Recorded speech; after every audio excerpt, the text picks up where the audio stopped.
Hey guys, I am Ibigandscary. I'm bringing you another StarCraft 2 replay, this time featuring in our top right-hand side, Ice from Team, what is it? Rock Stable Gaming. He is our blue Zerg, and he's in Masters League, and his opponent in the bottom left, someone you might be more familiar with, is forsakeNXE. He is from clan NoN Esports. There is an esports tacked onto the end of that. I know that because of a PM that he sent me, and it perked my interest. I was like, oh, I wonder if that's what the NoN stands for.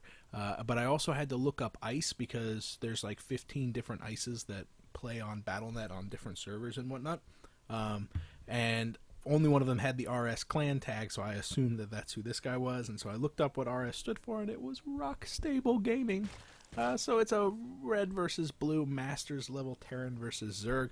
We are on Whirlwind, probably on the ladder just because both of these guys are only a handful of points away from each other. They're both top 10, top 15 of Masters. So it's going to be a very comparable skill level game and a very fun game. You know what else is fun is the new patch that's come out. It allows me to zoom out further than I ever could before. And I was playing with that, but unfortunately this match takes place before that patch goes live, so I don't get to play with that on this video, but I will in the next handful that I do. It's gonna be awesome. Actually, I can't. No, I've got another best of 5 that I need to cast too. Oh no! Oh well, it's so much fun. It is a lot of fun. Refinery going down at the same time that the barracks is actually going down, so it's going to finish a couple of seconds beforehand. It's going to start accumulating that gas. We'll probably be seeing a Reaper opening just because of the timing on that refinery, but it's too early to tell. It still could go for the factory opening immediately after that barracks gets thrown down, but he's not going to quite have enough gas for that, which leads me to believe it's going to be something like a Reaper opening. Gas super early also. Wow, it was a hatch gas spawning pool from Ice, which means that he's also going to be very aggressive. The Reaper is coming out from Forsaken, but that extractor is immediately saturated by drones, and they're immediately going to town on that gas, which means he's going to have quite a lot of gas by the time that spawning pool actually finishes. He'll be able to get speed out very, very quickly, and that's important because Whirlwind is a huge map. It's very, very nice to have Zergling speed to make it so that you can actually get out there and have some semblance of map control. It allows you to get your natural pretty easily, and the third is super unsecure. It's super exposed, though it is a short walk away from the natural. It's just down one ramp and up the other, which means that you'll be able to defend it pretty easily if you have some speedy units and also some good creep spread. Spawning pool finishes just seconds before that SCV gets in there, but it immediately starts the metabolic boost as the SCV leaves, which is cool because that way Forsaken doesn't know exactly when this extractor started.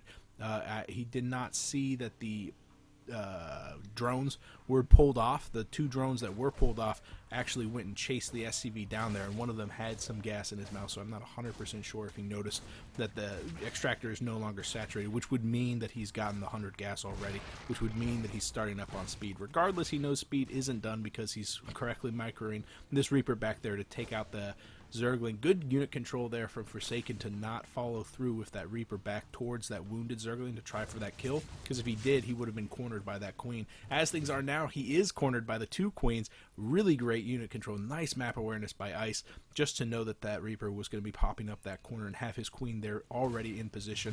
Oh no, it looks like this Reaper is pretty much done for. Oh, even if he made it down that ramp, or down that wall, I guess, he would have been cut down by the queen already waiting for him down there. So yeah, Ice was doing a fantastic job at defense, making it so that that Reaper really couldn't poke in there to see that there's only one drone on that geyser, which means he's probably going to be going to lair tech as soon as he hits that 100 gas. Probably means that the third is going to be a little bit delayed, which is in keeping with the fact that we have 16 Zerglings being produced. Man, I'm talking a lot about Ice. Let's talk about Forsaken for a second. He's got his command center on the low ground, no bunker at all to defend, which is okay. Usually you actually see the bunker positioned back here to defend against wall and orbital, just because this wall off is super exposed. Speedlings are going to be coming in. We've got 2 Hellions out on the field, another 2 on the production tab right now. These Hellions will have no issues dealing with those Zerglings, but these Zerglings are definitely going to be a little bit harder of a pill to swallow. I foresee some dead SCVs, but I don't think that these Zerglings are going to be too much trouble, especially with the Hellions already waiting for them at the ramp, pulling back just into the choke, making so that the supply depot doesn't even have to get raised. They are going to clean this up. 1 Hellion goes down, but quickly replenished by another Hellion popping out of the factory. a handful of SCVs, and little else actually died from that. So Forsaken definitely doing a good job of minimizing the damage from that. And remember, that's a lot of early Zerglings, which means a lot of early larvae, not a lot of early drones. And also, Ice has not taken a third. He's sending out a drone right now, probably going to be taking that third. Throwing down double Evo chambers, a Roach Warren, really cool, and a Spine Crawler. Double gas, wow, quadruple gas. All 4 geysers are going to get saturated pretty soon, I suppose. And he's going to be working pretty hard on getting all that extra gas. There goes the layer, actually. A little bit later than I suspected. I mean, he had the 100 gas for a long time, but he really wanted to get that third thrown down, so that explains the delay on that one. I think all it was that Ice threw a lot of larvae at Forsaken and then forgot to throw it on the third, or forgot to start the lair, because he had that timing down pat. It would have been absolutely fine if he had started that lair a couple of seconds earlier. Regardless, it looks like he's making motions like he wants to do a Baneling bust, a Baneling nest also going down with that Roach Warren, and then that early lair means he'll be able to get up the centrifugal hooks as well as Roach speed very quickly. And Roach Bane bust is incredibly popular right now, especially on the ladder. It's a really, really powerful timing attack, and with the 1-1 starting right now, I think that Ice is going to be able to hit like a ton of bricks in the coming moments. It's super popular, though. I mean, like, everybody is doing it, and I wouldn't be surprised to see Forsaken actually throw down an extra tech lab on one of these 4 barracks that are being produced right now, just so you can actually start on some Marauder production as well. Ooh, getting up with some Widow Mines, too, transitioning away from those Hellions more towards something that's actually going to come in handy whenever this Baneling and Roach bust actually takes place. Roaches are already starting to be produced, though. 9 Roaches on the production tab, now just 5 as 4 of them pop out on the field. But 6 Hellions really not going to do much to actually kill this hatchery. But with all the larvae being wasted on those Roaches, this base is not going to get saturated at all. So Forsaken pops up there, sees a hatchery that's completely useless right now, not even a queen to do larva injects. He knows there's going to be aggression. Oh, wow, look at this. He doesn't even bother to poke in to see what sort of units are being produced there. He knows that it's going to be aggressive. That hatchery's been up for a little while. It wasn't even being constructed, and there's still no drones there. So, yeah, he's going to be popping down to the bottom right-hand side just to see if there's an extra base here, and then he should beat feet because he knows that this push is forthcoming. 36 Zerglings on the production tab. Everything is going to be finishing right on top of each other. Look at this. This timing is just terrifying. It is really well done by Ice. And he's going to have every single one of these upgrades done at the same time. Speaking of upgrades, Combat Shield is also going to be finishing. I think he's got Stem already. Yeah, Forsaken has Stem 1-1 also. He is producing Marauders. He is producing Widow Mines. And this wall is very flamboyant. It's very well defended. It looks like the Hellions have gotten in a little bit of a skirmish with the Roaches in the middle of the map, so he knows this push is coming.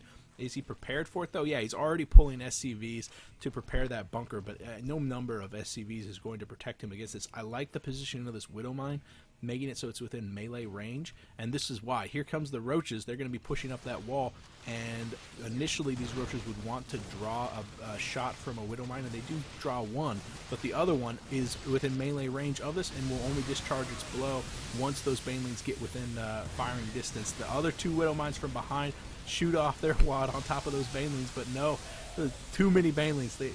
So many of them survive. They get off a clutch hit on the bunker. However, with the second wave of SCVs, it looks like this one bunker filled with Marauders is going to survive, is going to succeed in pushing back those Roaches. Those Marauders are incredibly resilient and so very, very good at just staying alive during those Baneling busts and doing so much extra damage to those Roaches. 32 over 67 Harvesters. The third is finally getting saturated. We can see that some more drones are being added onto the production tab. We've got the Hydralisk Den as well as the Infestor Pit on the way. So Ice is definitely not going to be letting up. He's got this third base totally saturated. Might be thinking about taking a fourth or just going on to a Roach Hydra composition. I wouldn't even be surprised to see a Hive Tech being thrown down once that Infestor Pit finishes off. On the other hand, Forsaken is feeling cramped, man. He has got to be worried. He lost quite a lot on that push. Those Baneling busts definitely did a number on his economy, definitely killed a lot of Harvesters. In fact, how many Harvesters did he kill? 25. Oh my goodness. This would be neck and neck if he had not managed to lose so many. Does he have a third orbital? He does, and it is lifting off to take a third. However, because so much damage has been done to his economy, his standing army isn't as robust as you would expect at this moment. He's finally getting out medevacs. He'll be able to do some drop counter aggression, but he won't be able to push off with that very, very powerful 1/1 stem timing attack that usually deals a killing blow to whatever creep spread is making its way towards the middle of the map. Looks like Forsaken is actually intending on sticking with that plan, is going to be pushing forward, maybe hoping for some extra special Widowmine shots on these Zerglings and Banelings, but if he goes too far onto the creep, those Banelings will be able just to destroy everything here. A handful of Marauders are not enough to actually absorb the amount of firepower that we'll expect from those Banelings. Oh, gotta be careful. Good split there from Ice, only losing 3 Zerglings. Very nice, actually, and he knows that these Widowmines are there now. He has 0 Overseers on the production tab. Does he have any Overseers at all? He's got 1, but where is it? Here comes the Hydras and the Roaches coming in with those Banelings. Good stutter set micro, only losing 1 or 2 Marines at a time to those Baneling hits. A hot pickup from Forsaken, making it so that the majority of his force doesn't survive. I mean, I'd say the majority of the force was actually cut down by the Banelings and the Roaches on the creep, but he did keep a healthy chunk alive, which means that they'll be able to play a key role in the coming battle. Starting up on that wall off just to protect that third, make it so it can survive for a handful of seconds longer. Forsaken, because of that aggression, hasn't really gotten the saturation on that third. 100% squared away, but with 3 orbitals, he'll be able to produce those SCVs 3 at a time, which means he'll be able to work on that pretty quickly. He'll have the saturation there up to top drawer in just a matter of minutes, I'm sure. 3-3 also started, so don't discount that. 2-2 is just now finishing. Actually, does he have 2 weapons? He does have 2 weapons. So 2-2 finishing for Ice, but 3-3 has pretty much halfway done for Forsaken. So that's going to be a big advantage for Forsaken if Ice wants to actually push out, wants to do some aggression. 12 Hydralisks on the production tab as well as the Hive. It looks like Forsaken is making motions like he wants to take the middle of the map, but I really don't agree with the fact that he can't take a base. Like, there's absolutely no way he can think he can take a base with this force right now. I mean, look at all those Banelings, look at all those Hydras. He's just waiting for Forsaken to show his hand on this creep, but what other option does he have? Forsaken needs to get back in this game somehow. Oh, engaging right in the middle of the choke. Really good for Forsaken if he wasn't outnumbered 30-1. Forced to do a hot pickup, forced to retreat. Unfortunately for him, when he turned to the right, he just turned barely within range of Ice's view, so he knows he's there. He's got 3 medevacs, only 2 of them. 1 of them goes down to the concentrated fire of those Hydralisks, but the other 2 are very much in the red. And wow, this Hive is totally undefended. There's no other infrastructure here besides the spawning pool, so a drop there would only do a medium amount of damage, but a Hive is definitely a setback, and I think that Ice agrees with me. He's going to be throwing down some static defenses. At the same time, the Overseers are positioning. Oh, and a nice split here from Ice, making it so that not only are his Roaches, but his Hydras are also split up. Oh, wow. Wow, what a play. Ice repositioning his Hydras on the right side just to snipe down that 1 medevac, and the other medevac coming in. 3 Hydralisks are also waiting there, and look how quickly they kill that medevac. What a wonderful play. Ice knew that those medevacs were there, knew exactly what Forsaken was going to do with them, and just instantly repositioned his forces in an optimal way, defending all 3 of his bases. It was a very, very clever play. Very, very clever. However, all of this stuff has served to distract this very intimidating Roach Hydra force from Ice, which Ice has poured a lot of money in, a lot of supply in. He's at 195 right now. He's on Hive Tech. He needs to get up those more expensive units like Ultralisks and the Greater Spire. He's got the Spire coming out right now. But Ice hasn't been trading. He hasn't been constantly forcing Zergling and Roach Hydra attacks into the third base to keep Forsaken contained. So Forsaken has been successfully distracting Ice right now, and finally, now that the distractions have ceased for the time being, we have another drop awaiting in the top left-hand side. Ice is now making himself far afield. Remember, this is a very slow composition, incredibly slow once it's off creep, even despite the muscular augments to those Hydralisks, and we do have that right. Yes, we do. Move speed is much faster than normal. Here comes the counter-aggression from Forsaken as soon as he's aware that the standing force has been split up, moving in at just the right time to actually crush the static defenses. And this is another great play from Ice, moving off with just a handful of units to defend this hatchery, which is in all honesty going to go down. Really nothing he can do about that unless he had just a huge number of speedlings. But Ice is using this momentary respite from the aggression to actually push in. Blinding Clouds going down on top of the siege tanks, forcing the Marines and the medevacs to stem and run away back into the natural, but that leaves the third totally exposed. huge number of Hydralisks, not a lot of meat shields from the roaches, but you don't really need to whenever everything is dying so incredibly quickly. The fifth, I guess, is the number there, has gone down, but roaches are beginning to stream in to actually deal with the Marines and Marauder aggression. The Hydras, wow, they're really confused right now. They need to just push down here, deal a death blow here, and then take out those supply depots on their way out. As they are now, Forsaken's just getting pot shot after pot shot with all of his siege tanks up on the high ground.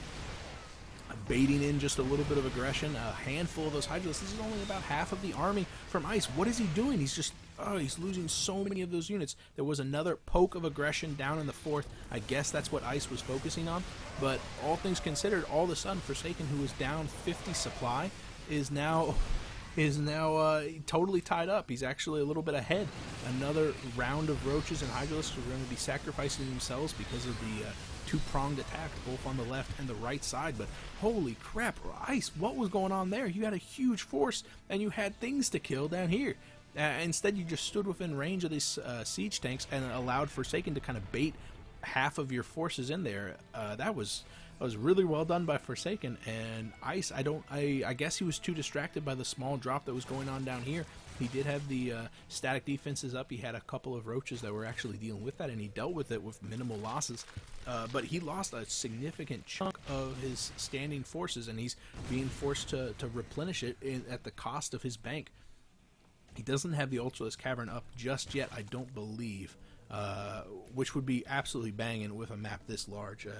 Being able to transition over to that is a little bit difficult just because a lot of the upgrades, the 3-3, the range is actually not going to benefit the Ultralisks, but still would be very nice. I know he's got a Greater Spire. He could just be waiting for enough bank to get those Corruptors out. However, he can't wait too long because these Siege Tanks and Marauders are absolutely shelling down so much damage, has succeeded in taking down the 5th base. Counter-aggression of the Zerglings are going to be running down into the 3rd, which is unfortunately an orbital command. Oh, the Changelings there betraying their kind. This is going to be another heavy stroke on the economy of Forsaken, already kind of diminished at 44 over 64. What a fungal growth being thrown down by those infestors. Another 2 of them going down, and there goes the Blinding Cloud right on top of those siege tanks, which are now useless, being shelled down by the roaches and the Hydras. Not a huge ground force here from Ice at all, but you can already see the ominous signs of the Broodlords that are to come. We've got the Corruptors out on the field. Oh, speaking of Broodlords to come, we got 5 Broodlords out of the field, 6 of them. Whatever. That's scary. That is scary as balls. Wow, that's crazy. So Ice has got a lot of Broodlords out. That's totally what he was waiting for. That's what he did on that bank. At the same time, Forsaken is barely secured his 3rd once again from that run. He has a 4th. It is a planetary. It's very well defended, and I believe that Ice is totally unaware of it. Yeah, he is. So that's a huge, major plus for Forsaken right now. However, this is a major minus sign, which is these Broodlords. They are going to be doing so much damage, even to the siege tanks, even to those Marines. And really, the Marines are the only anti-air that Forsaken has for this composition, and he's going to have to worry about Banelings, he's going to have to worry about Hydras and Infestors with their fungal growths. It's bad news bears. Here comes the Broodlords, but there's nothing underneath them to defend him. Oh my goodness, Forsaken pouncing on top of the Broodlords. All 3 of them go down, half of them go down in just a matter of seconds. Only 2 of them remain, a 3rd one swinging in. Finally, the standing force from Ice actually pushing in. What was he distracted on? I guess he's distracted by these units kind of trickling around, but everything is going to get cleaned up here as the siege tanks, not siege, just moving in. And oh, how many Marines do we have left? Just 3, barely taking care of all of those Broodlords, but well, that is a major win right there. Those Broodlords are so very powerful. It would have been nice for these guys to have been there with the standing force to actually defend against those Broodlords from those Marines running underneath, but that is a major pickup for Forsaken, and for the first time, Forsaken has a unit composition that is capable of actually dealing some damage. Oh, but this is bad too. Ice is pushing in with his roaches on top of the supply depots, preventing the lift off of the supply depots to hold them back. The bunker goes down almost immediately, and all the SCVs are forced to pull from the line to actually attack these roaches, which is not going to end well. Forsaken, with just a moment of indecision, goes for a scan, sees the Roach Hydra composition up top, elects to push forward to the 4th up there, but speaking of pushing forward, Ice is just barreling into the main base, but he's greeted by a healthy plethora of Marines. I think these Marines might be able to clean this up, but only if they engage together, and they're not. Half of the units are actually engaging outside of the range of the medevacs. They're not being healed up. Finally, the Marauders are moving in. Those Marauders are definitely going to be doing enough damage to clean up this aggression, but man, the orbital command is beginning to burn down, probably going to get healed sooner or later. And now that the Hydralisks have been completely cleaned up, speaking of cleaned up, that 5th base did go down, and it looks like the siege tanks are still pretty healthy, but only a handful of Marines remain. And remember, we have Broodlord tech out on the field. 4 Broodlords right now from ICE pushing down to the bottom left-hand side, not having to worry about this, I guess.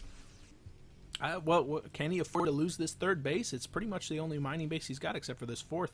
Speaking of 4th and 3rd, pretty much mirror matchup right now, economically speaking, even though one of them's at 170 and one of them's at 150 supply.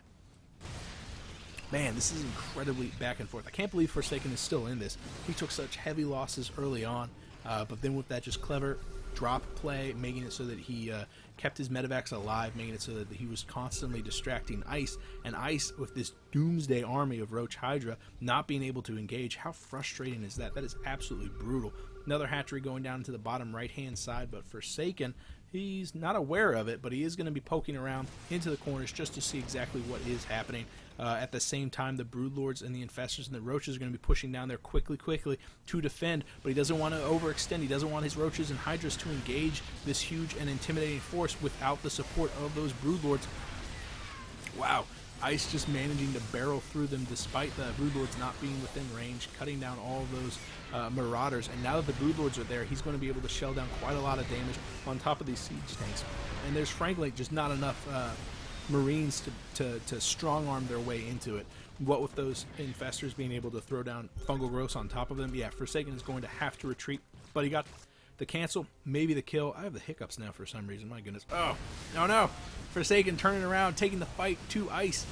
ICE's ground force just absolutely melting away. Only one good Fungal Growth on top of those Marines, and that's going to be it for these Broodlords. They are beginning to pull back, but with the medevacs in the air, providing high ground coverage, but the Corruptors managed to cut down all of them. These Broodlords have to be very, very careful. They need to cut down every single one of those Marines before they move off and get too exposed right now. But regardless of that, Forsaken taking a pretty good fight on that one. Really the only force left for ICE are these handful of flying units. He's beginning to resupply his ground force, get out a lot of Infestors, but really I think he whiffed those Fungal Growths. Maybe there was one before that I just didn't notice, but those Fungal Growths needed to have been clutched on top of those Marines to make it so that he could actually kill the anti-air before his Broodlords were exposed, and as a result he lost about half of his Broodlords again in that fight, which is pretty bad, which is an unnecessary loss. And Forsaken definitely has the economy and the infrastructure in place to resupply strictly with Marines, making it so he's actually got a pretty good counter against those Broodlords, provided he has the positioning to get underneath them. But both players are becoming very mineral starved. This is quickly becoming a war of attrition. ICE, who is used to having 200 supply, is now down to just 130. He is still producing those Roaches and those Hydras. Doesn't have creep spread to defend these faraway bases, though.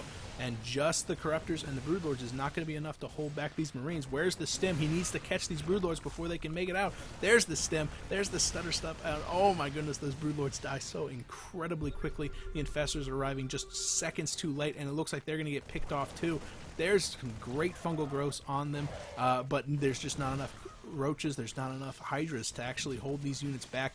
He needs to throw down a lot of Fungal Growths to keep them from pushing up onto the high ground. A good stem, making so his siege tanks can fire away. But we have 4 Broodlords being made in their cocoons right now. When they pop out, can they take down these very, very depleted already Marines? Oh, there goes the push. The Marines pushing up onto the high ground. They cut down all the Broodlords just seconds away from finishing. That is so freaking frustrating.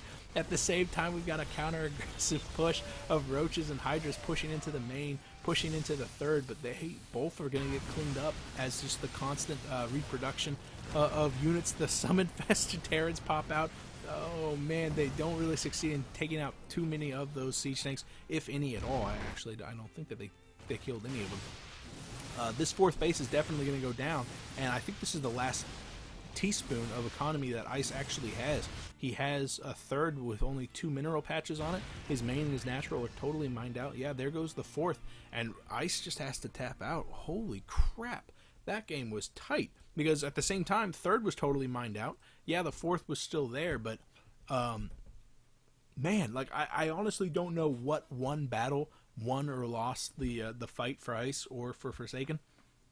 because I mean it was brutal that Forsaken lost his the majority of his forces down here. That period, that lull period when he had his entire force right here within range of some siege tanks, and then Forsaken baited in and kind of drew the aggro from half of those hydras from this area over here into the welcoming arms of those siege tanks. That was bad, but I feel like Ice still had a lead in that. He still had those Broodlords out there, but then whenever he pushed in here with his Broodlords and he lost half of them because they were overextended and the rest of his force was down here on the low ground, I think that was the big cincher. I think that was really just Forsaken throwing caution to the wind, sieging up his, stemming up his Marines, pushing into there, and just focusing down all those Broodlords. That was brutal. That was absolutely brutal. So yeah, like it wasn't like it was just one fight, one decision that lost Ice this. I think there was a lot of little decisions because overall, his Roach Hydra composition, what with the 1-1 finish. Oh no, that Baneling bust with the Roaches, where he had centrifugal hooks 1-1 as well as glial reconstitution, all finishing within seconds of each other, and then just barreling down the front door. Brutal. That was absolutely wonderfully well done. I can tell that Ice has really perfected that play, and I think it's so good that he just doesn't get to Broodlords very often, and that's why he kind of fumbled on that one, in all honesty. Banging. Absolutely banging. Thanks for watching this, guys. If you have a game you want me to cast, you could PM me here or on Reddit. One way or another, I will see you guys later. I am Big and Scary.